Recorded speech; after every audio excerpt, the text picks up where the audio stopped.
En el nombre del Padre, y del Hijo, y del Espíritu Santo. Amén. Os traigo una noticia. ¿Sabéis cuál es? Cristo ha resucitado.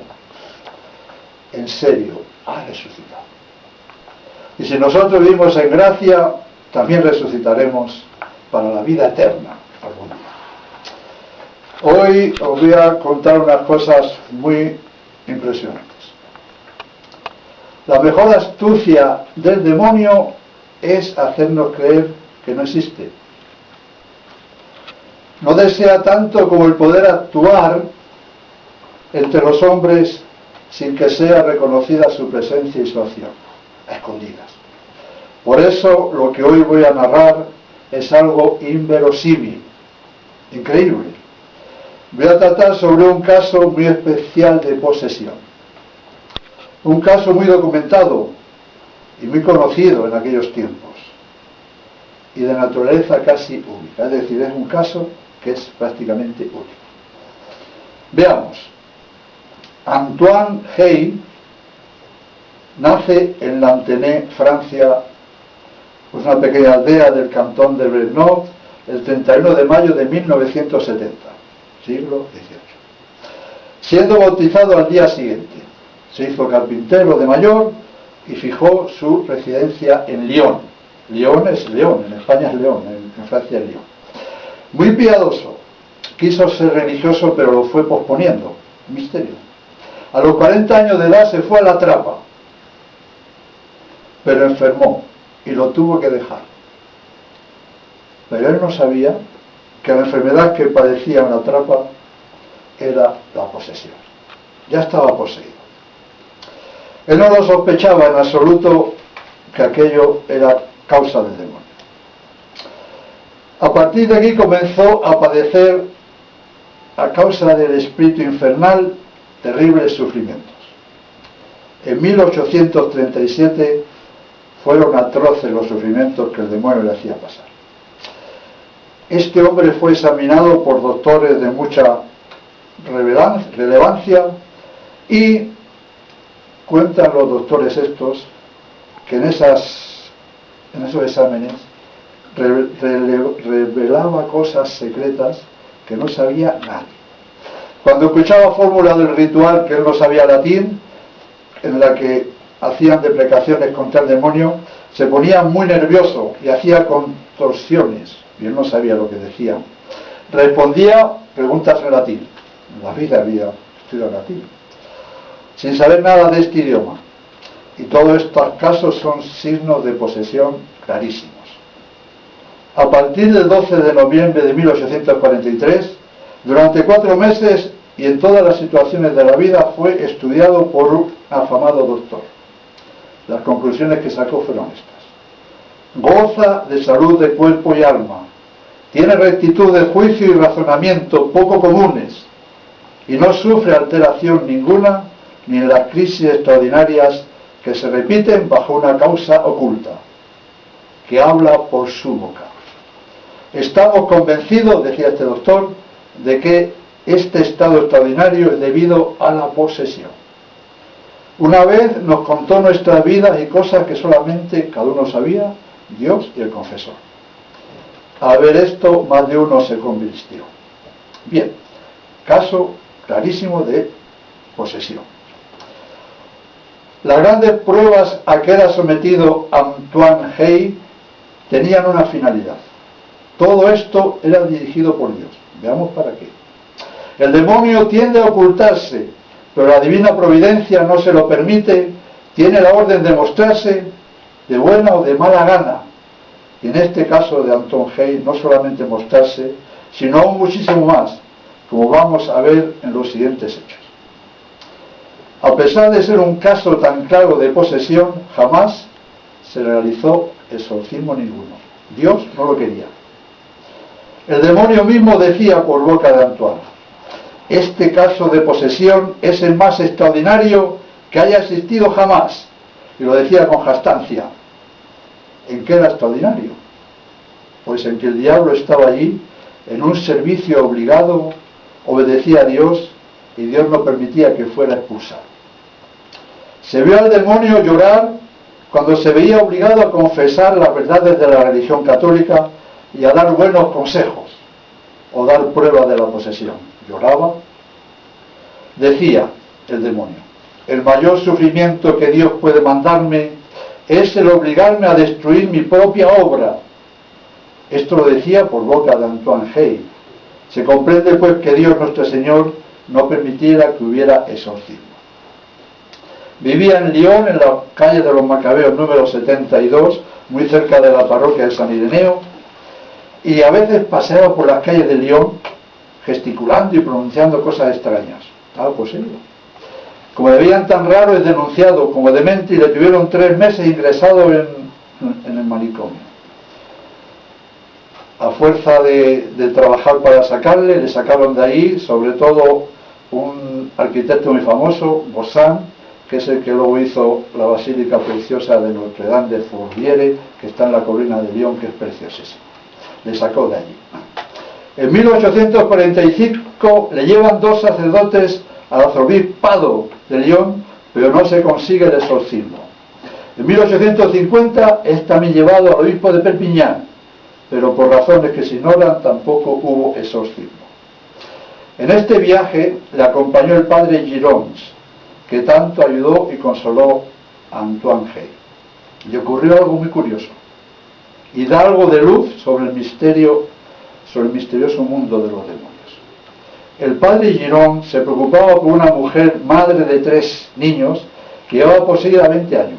A esta señora la habían visto volar a 50 centímetros del suelo, a una velocidad rápida, sin pisar el suelo, volaba. Mientras el padre Girón y Antoine estaban en la casa de esta mujer, le presentan a otra llamada Chiquette, de 36 años, muda y también poseída por un demonio, que estaba muy lejos de ser mudo, hablaba mucho. Y se produjo entre Madeste y Sacarón, luego Sacarón es el nombre del demonio que tenía Antoine, y Madeste era el que tenía esta señora.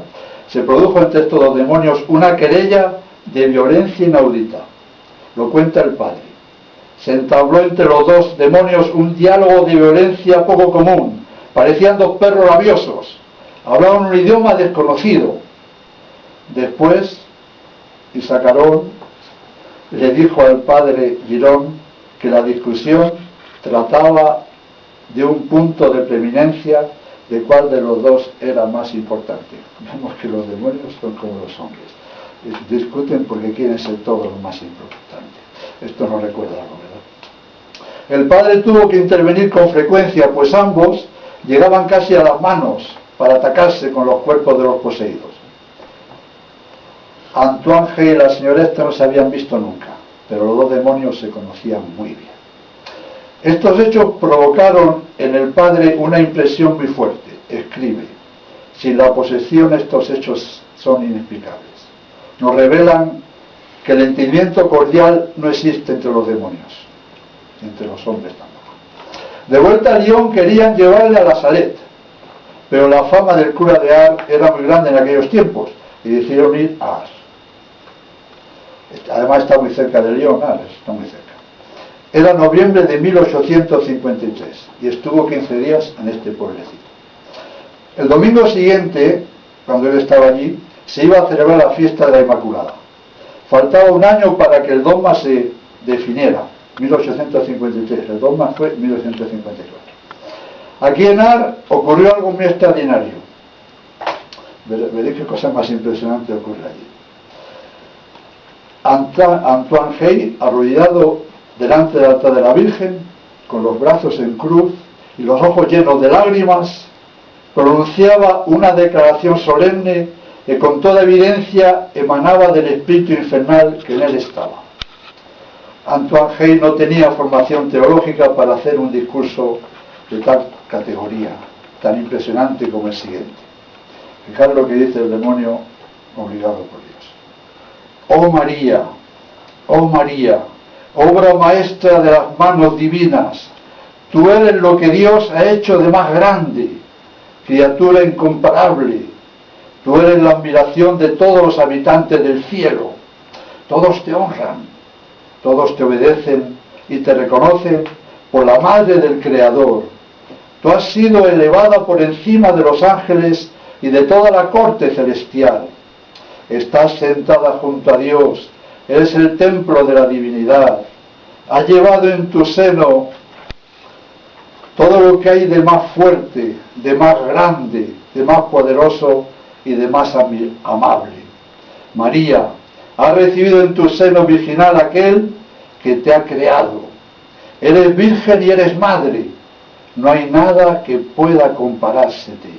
Después de Dios, tú eres todo lo que hay de más grande. Tú eres la mujer fuerte.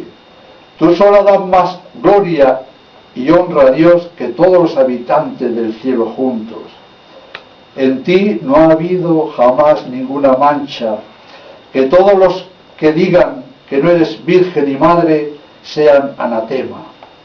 Tú has concebido sin pecado, tú eres inmaculada. Te alabo, oh María, pero todas las alabanzas que te doy remontan a Dios, el autor de todo bien. Después del corazón de tu divino Hijo, ninguno hay que pueda ser comparado al tuyo. Oh corazón bueno, oh corazón tierno, no abandonas ni siquiera a los más ingratos y a los más culpables de los mortales. Tu corazón está penetrado de dulzura para con los miserables que no merecen gracia ni misericordia. Los infames pecadores son convertidos por ti. Ah, si los habitantes de la tierra te conocieran, si supieran apreciar tu ternura, tu poder, tu bondad, ninguno perecería. Todos los que recurren a ti con una entera confianza y que te rezan continuamente, sea cual fuera el estado en que se hallan, tú los salvarás y los bendecirás eternamente. Me veo obligado a humillarme ante tus plantas y a pedirte perdón por todos los ultrajes que hago soportar a este poseído. Confieso hoy, día de una de tus fiestas más solemnes del año, que tu divino Hijo me obliga a decir que esta es la más solemne de todas tus fiestas. Así habló Issacarón, demonio de la impureza, por boca de Antoine Hey. Es impresionante, ¿no? ¿Qué oración sacó de la Virgen el demonio? Y comprenderemos mejor después de esta confesión que la Santísima Virgen, 5 años más tarde, había dicho a Bernardeta, a Santa Bernardita, que suplicantemente le preguntaba: ¿cómo te llamas? Dime tu nombre. La Virgen le contestó: soy la Inmaculada Concepción. El abate Tocanier, auxiliar del cura de Abar, estaba presente cuando las memorables alabanzas a la Virgen. Para copiar bien lo dicho, le dijeron que repitiera de nuevo las alabanzas, y el demonio, por boca de Antoine Hey, accedió. El abate Tocanier no podía ocultar su emoción y decía: no existe nada comparable si no es los padres de la Iglesia. Otro día quiso tener una discusión teológica con el poseído y quedó estupefacto ante las respuestas que decía en la más pura ortodoxia. Pero no olvidemos que Antoine había ido allí para ser liberado. ¿Tendría el santo cura de Ars los mismos poderes que tenía sobre los demás poseídos? Estuvo con él varias veces. Una noche le llevó al presbiterio y Antoine cayó a sus plantas como si fuera un muerto, impulsado por un poder invisible. Pero al mismo tiempo le amenazaba con el puño y le gritaba, y con un tono amenazador le decía: Vianney, Vianney, eres un ladrón, nos arrancan las almas que hemos tenido tanto trabajo en perder. Al oír estas palabras, el santo cura se limitaba a hacer sobre la cabeza de Antoine la señal de la cruz, y entonces se oyó al demonio lanzar gritos de furor. Se decidió acudir al exorcismo y fueron a pedir permiso al obispo. Y este dijo que el cura de Ars no necesitaba permiso ninguno, que tenía todos los permisos. A pesar de todo, el exorcismo no se hizo. El santo cura pensó que era mejor realizarlo solemnemente en Fourvière, en el santuario. Pero el tiempo transcurrió y no se llevó a efecto. Dios no quería el exorcismo, Dios no quería que el demonio saliera de ese cuerpo. Antoine Hey volvió a Lyon sin haber sido liberado de su terrible enemigo y compañero. Dios no quería librar al poseído por dos razones. La primera, porque Antoine no cesaba a través de su prueba de santificarse. Imaginaros lo duro que tiene que ser eso, aguantarlo. Y la segunda, porque el demonio que habitaba en él tenía que terminar la tarea que le había sido encomendada por Dios. Para los que se sientan asombrados por la humildad que un demonio semejante al que posee Antoine Hey se ve obligado en Ar y en otras muchas partes durante los más de 40 años de su presencia dentro de este pobre hombre, al pronunciar el elogio más solemne de la Virgen, nos parece suficiente decir que el demonio la teme más a la Virgen que a nadie, quitando a Dios. El demonio sufre más el ser humillado por una criatura tan humilde como es la Virgen que por el poder de Dios. Antoine mostraba una extraña dualidad. Él era dulce, tenía gran decoro. Y Sacarón, por el contrario, tenía voz breve, imperiosa, autoritaria. Cuando hablamos, digamos, en su calidad de diablo, mostraba su rabia, rechinaba los dientes, profería horribles palabras. Su fealdad se reflejaba en las facciones del poseído y todos los que lo vieron aseguraron que era algo horroroso, tanto para los ojos como para el oído verlo. Este era el primer registro, el registro infernal. Pero cuando cumplía con la tarea que le había sido impuesta, es decir, cuando se expresaba como esclavo de Dios, interpretaba su papel, no solo era ortodoxo, sino que su tono se tornaba untuoso, elocuente y a veces sublime.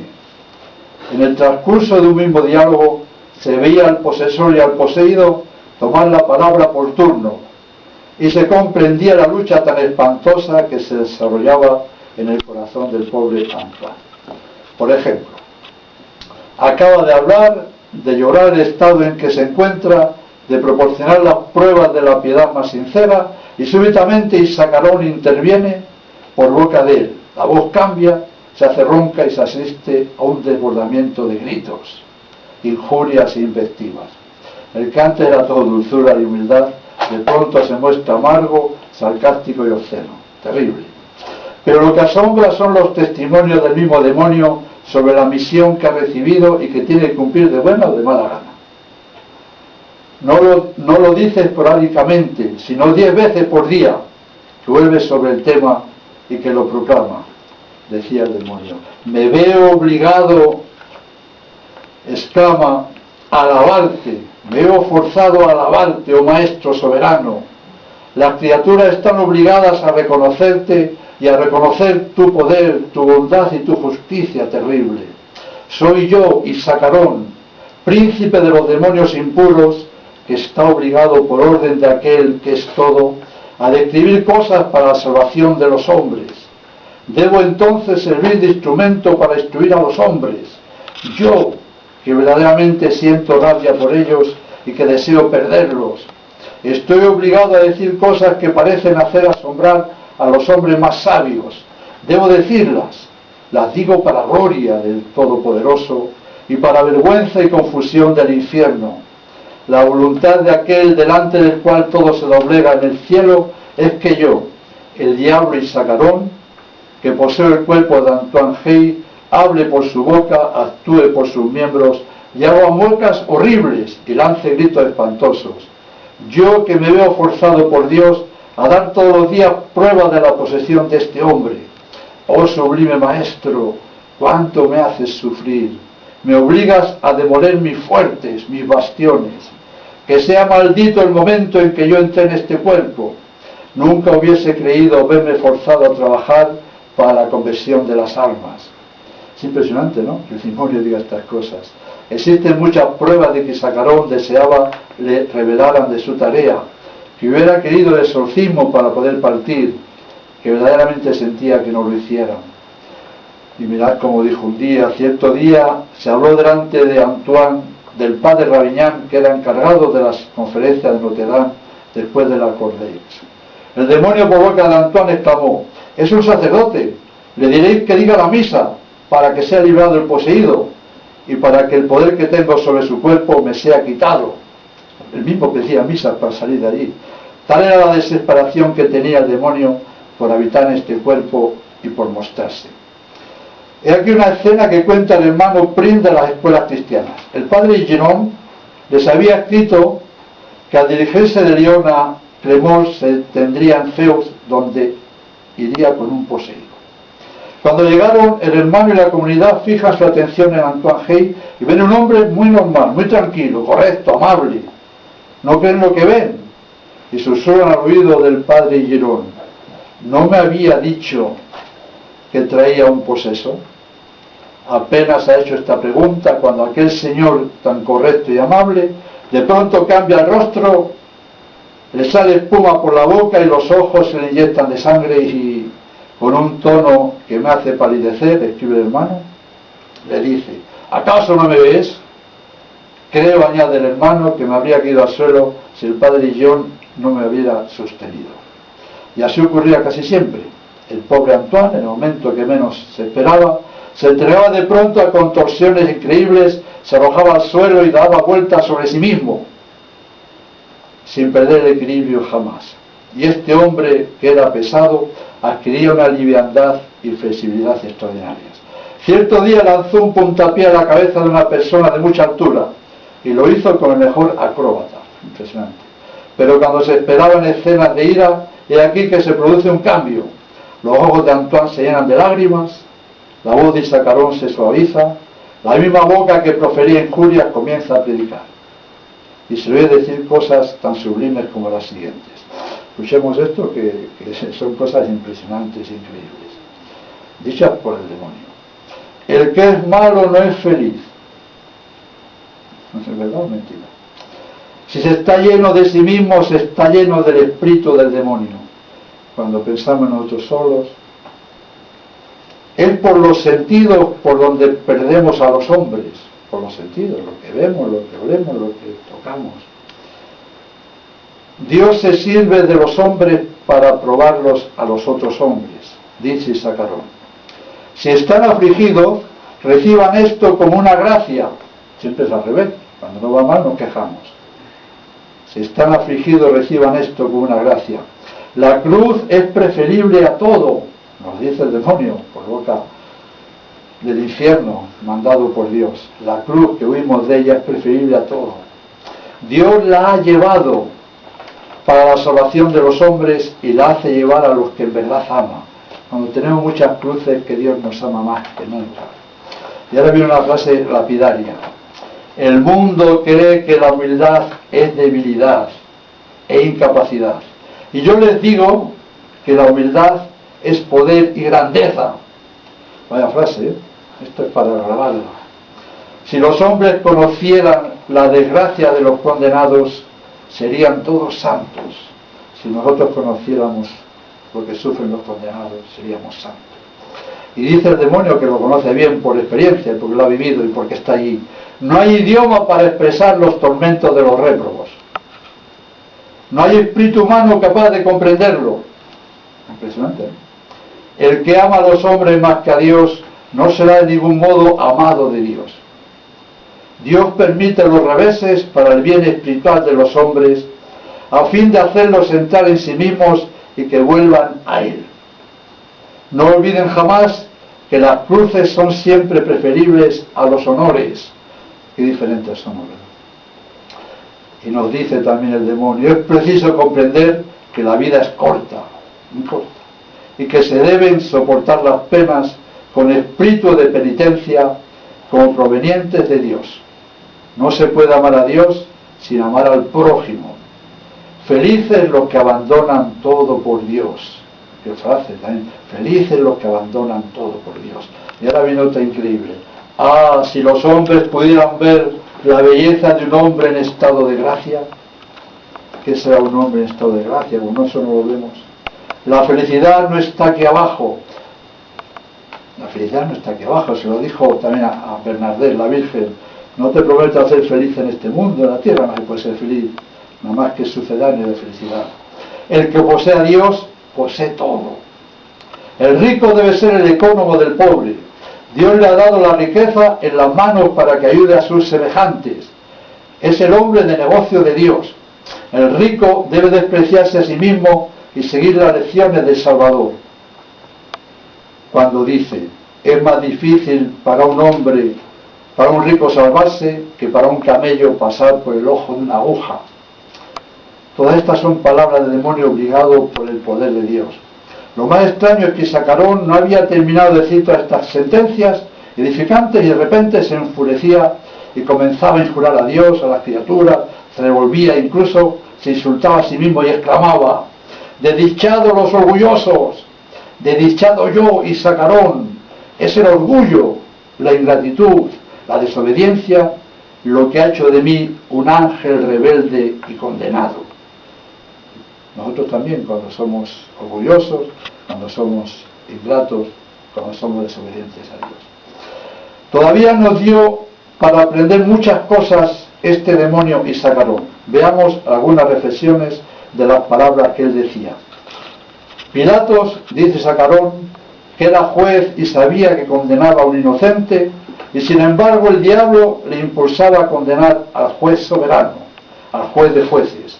Pilatos, al lavarse las manos, se las ensuciaba. También habla de María Magdalena, de quien dice el Evangelio que había echado el Señor 7 demonios. Y entonces dice el demonio Isacarón: María Magdalena es una gran santa. Hoy he hablado del Evangelio, a la cual hay que recurrir con entera confianza. En cuanto tuvo la felicidad de conocer a Dios, su contrición fue tan grande, sus lágrimas tan abundantes, que ningún demonio ha podido hacerla pecar de nuevo.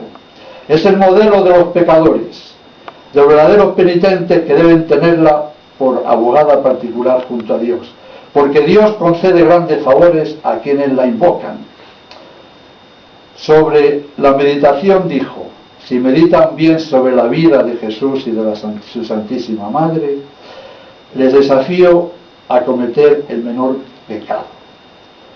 El hambre, otra frase terrible, el hambre, la sed, la muerte no son nada. Tan solo el pecado es temible.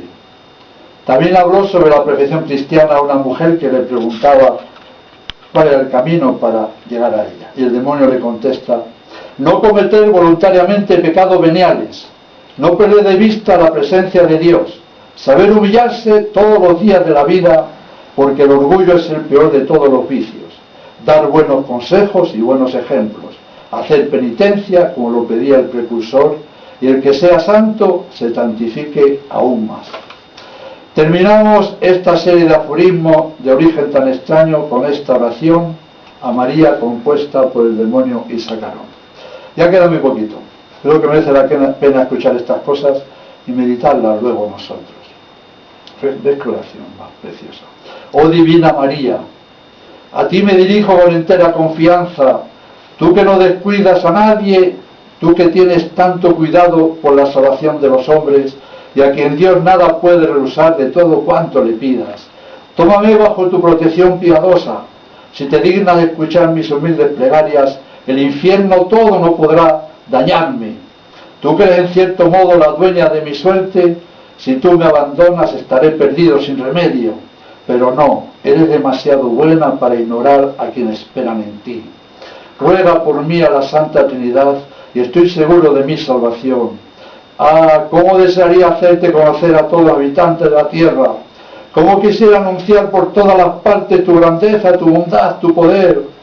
Lo que yo no puedo hacer, deseo que las inteligencias celestes lo hagan y que los mismos demonios sean forzados a publicar que tú eres la maestra de la obra maestra de las manos divinas, que tienes el poder de Dios en la mano, que eres terrible para los demonios y que todo te está sometido a ti.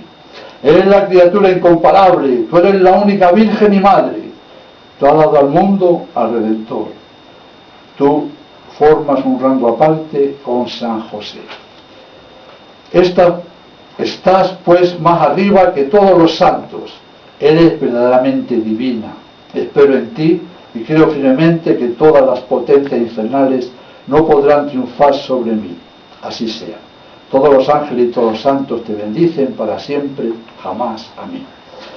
Después de haber enseñado esta plegaria, se nos asegura que el demonio se puso súbitamente burlón y haciendo alusión al hecho de que tu ángel estuvo cerrado 3 meses en el manicomio de Lyon, exclamó: irán a los sanatorios a buscar locos que les dicten una oración semejante. Podemos decir con toda evidencia que la vida de Antoine Hey fue algo inaudito, increíble. En el siglo XVII hubo una posesión que sirvió para la santificación del poseído en medio de las más terribles pruebas. Se trataba del padre Surin, jesuita que durante 20 años fue sometido a la posesión diabólica como consecuencia de los exorcismos de las Ursulinas de Loudun. El caso de Antoine Hey es un poco distinto, pero se parece al del padre Surin por el rasgo innegable de la santificación del poseso. Sus últimos años estuvieron marcados por una especie de abandono general. El padre Girón había muerto en 1852, el santo cura de Ars había abandonado este mundo en 1859. Antoine Hey sobrevivió todavía 12 años más al cura de Ars. No había ya casi nadie que acudiera en su auxilio. Lo aceptaba todo con maravillosa resignación, su familia tenía vergüenza de él y le era hostil. El demonio estaba siempre allí. Antoine Hey combatía sin descanso a su peor enemigo, dentro de una vida llena de oración y penitencia rigurosa. Durante los últimos años de su vida, los 6 últimos años, fue asistido en su pobre morada, situada en el número 72 de la calle de los Macabeos, por caritativos lioneses, sobre todo por una señora que le acompañaba muchas horas. Estas visitas consolaban al pobre hombre, porque en su presencia el demonio le atormentaba menos. Pero le estaba reservada una dura prueba, y Sacarón no permitía que Antoine Hey se confesara. El demonio era categórico y aseguraba que no se confesaría antes de que él se marchara. El demonio sufría también una fuerte presión. Estaba haciendo un servicio obligado que consistía para él en un suplicio y deseaba el exorcismo para poder salir. Y como esto nunca se realizó, quería por lo menos perder el alma del infortunado. No le dejaba confesar. Estamos acabando. Le mantenía alejado de los sacramentos y le aseguraba que no se confesaría antes que él se fuese. Y añadía: nunca ha habido una posesión como esta y nunca habrá otra semejante, lo cual creemos sin dificultad. De hecho, el demonio impidió a Antoine Hey cierta vez durante 3 semanas ir a misa el domingo. Un día el padre Perrier fue a verlo en compañía del señor Blancs, y este padre le conocía porque había estado en la casa de la jesuita y había estado Antonio. Acababa de ser nombrado para la residencia de Lyon. Al visitar al poseído, su intención era confesarlo. Pero en esta ocasión, Sacarón declaró una vez más que no se confesaría antes de su liberación. Los 2 visitantes esperaron en vano. Todo el tiempo que duró su presencia, Antoine Hey se vio en la total imposibilidad de articular palabras. Se quedó mudo. En 1869, Antoine, entonces de 79 años, 79, fue por algunas semanas a Lantenay, su pueblo natal, para arreglar cuestiones familiares. En carta dirigida a la mencionada señora de Lyon, que iba a verla de tiempo en tiempo, tenemos estas líneas quejumbrosas: el diablo me hace todavía más mal que en Lyon. Deseo recen mucho por mí porque se acerca mi fin. No sé cuándo podré regresar a Lyon, siempre surgen obstáculos. El mundo se pone de parte del demonio. Mi afición siempre va en aumento. Le ruego presente mis humildes respetos al padre Perrier. Le dirá que me encomienda a sus oraciones, que no me olviden el santo sacrificio de la misa. Después de esta carta y a su regreso a Lyon, cayó en un estado lamentable. La gente que le veían por la calle me daba en la cabeza de compasión. Se le oía decir: no puedo ya quedarme en esta miserable choza. Su enemigo interior no le dejaba un instante de respiro, lloraba sin cesar. Sin embargo, su fe permanecía intacta. Decía: todo cuanto puedo decir y hacer es llamar en mi auxilio a la Santísima Virgen y a San José. Durante la guerra de 1870, que el demonio había anunciado por su boca, fue más atormentado que nunca. Y Sacarón le obligaba a estar con los brazos en cruz durante horas sin permitirle cambiar de posición. Veía acercarse su fin rápidamente.